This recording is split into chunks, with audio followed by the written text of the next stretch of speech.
Hello YouTube, I'm back, and what better way to finish off this big ass Mario series with my all-time favorite game, Super Mario Brothers 3. And wow, you won't believe how many times I've played the hell out of it. I had to play the hell out of this thing before I finally beat it. So you probably remember it debuted in the movie The Wizard, which was basically just one big Nintendo ad, but anyway. Sorry, the light's kind of off. Oh, here we go, pop in the NES. And we are ready to play. It is now time to play my favorite game of all time.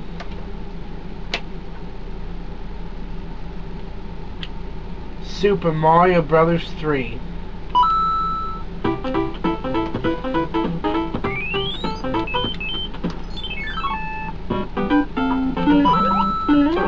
Oh man, this is like the ultimate nostalgia for me, because this game was the game that made me fall in love with video games in the first place. Wrap that up.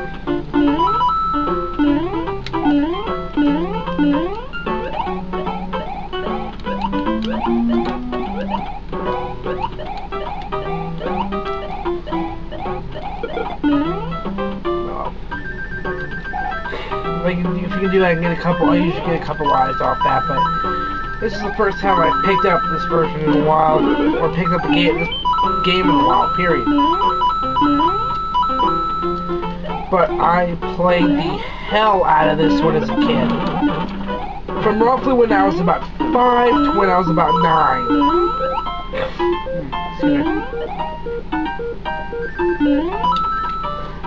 I played the living shit out of this game. I kept playing just to be able to advance to the next level, to get to the next level, to beat it. And after, I mean, just dying and dying and dying and dying over and over and over again. Okay, here's a little thing we'll probably all know, the T-pipe Goomba thing where you can sort of kind of rack it up on some lives.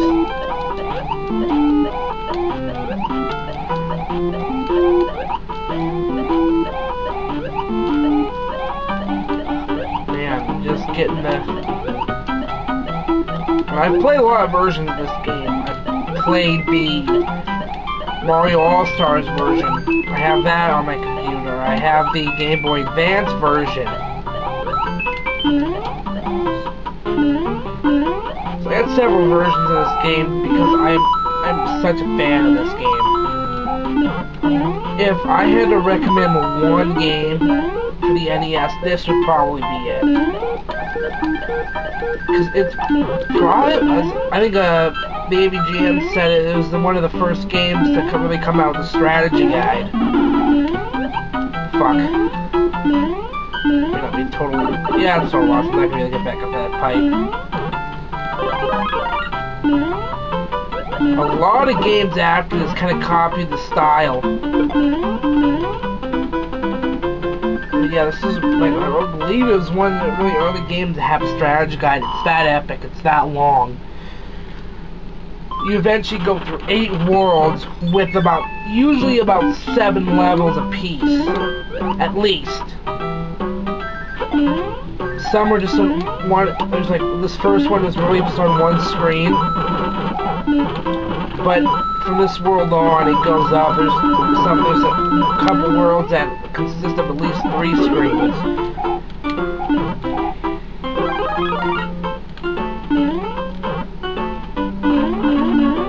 Okay, I'm gonna do a little sneaky here.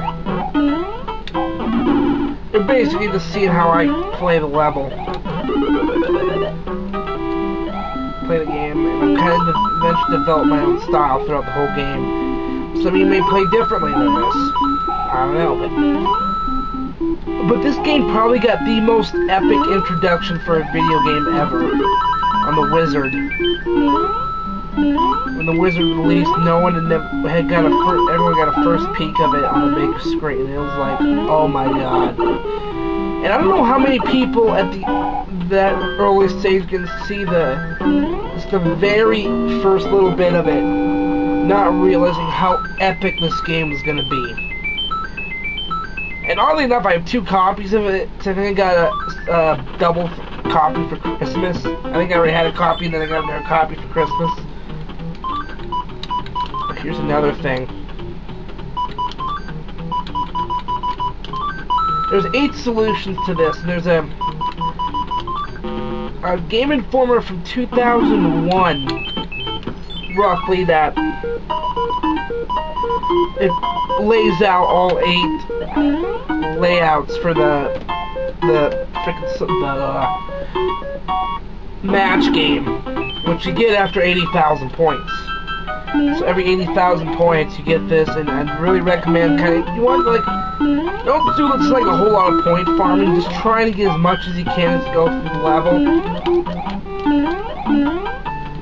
Some levels I don't recommend doing that. There's a desert level, there's a quicksand level in World 2 where you're chased by an angry sun. Yes, you get chased by an angry sun in this game. You just want to zip through, and I can zip through that in about 13 seconds. It doesn't take that much effort for me to get through it. But going back to, this game,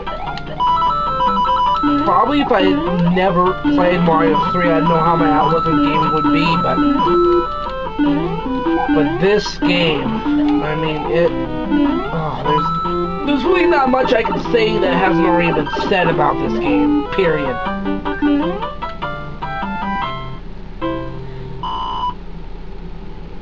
Getting to play this, just amazing.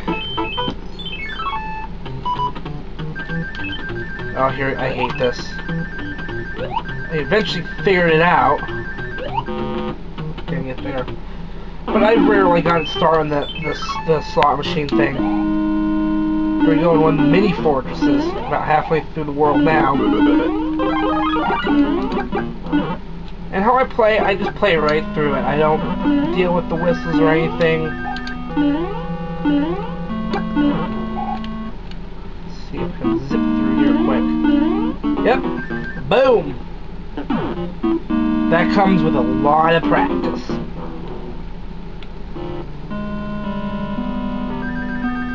To be able to get this good at it. There he goes. How am I doing on time here? Okay. I should be able to get through this pretty quick. But you wouldn't believe how many times I played through this game to beat the damn thing. Like, I remember when I first got to the last level, Bowser's Castle.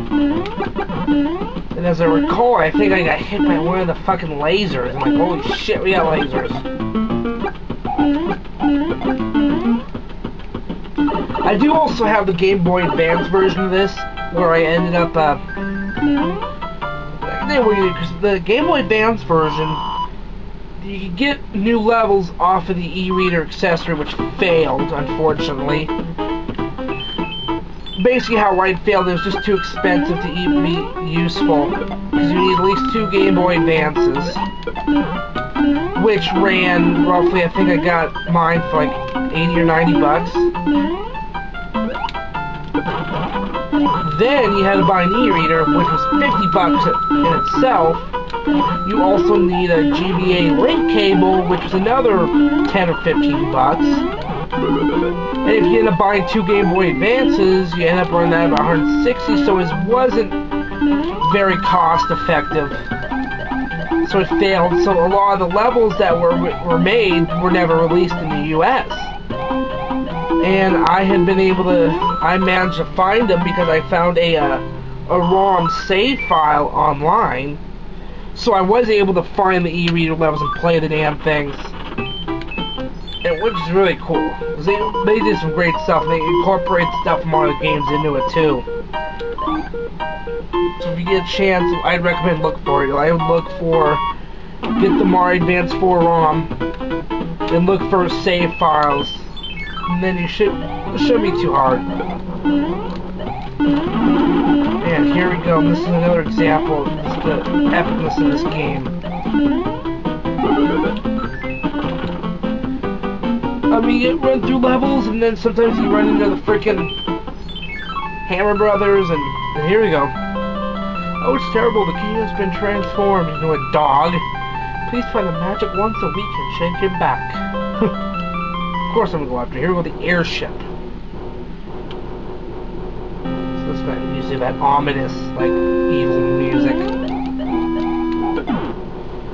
I'll tell you, these little cannons, you know what they look? They actually look like a house with like a deformed roof. When I played it for so many years. But then if you look at it, it's, oh wait, it's a cannon. Duh.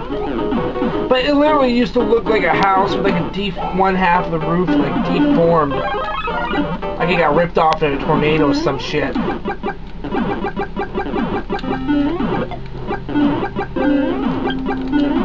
I mean, when I first beat this game, I was like, oh my god. It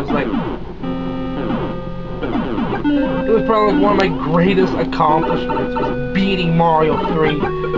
Because not only I loved the game to no end, it was just insanely hard. Especially when you get to those last few levels. Throughout the game, I know where I can pretty much get all the P-Wings, which allow you to fly through a level, and I never really used them. There was only one level I really used them, and that was level 5-9.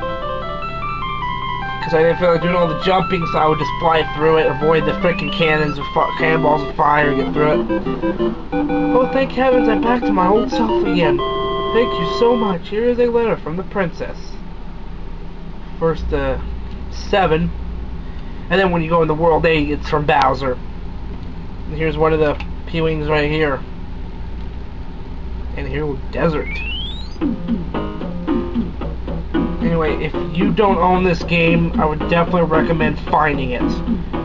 If you can find it, get a hold of the NES cartridge, if you can get a hold of the GBA cartridge, if you can get a hold of the Mario All-Stars, go for it.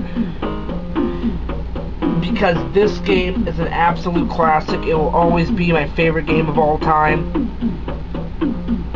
And it is the reason I fell in love with gaming in the first place.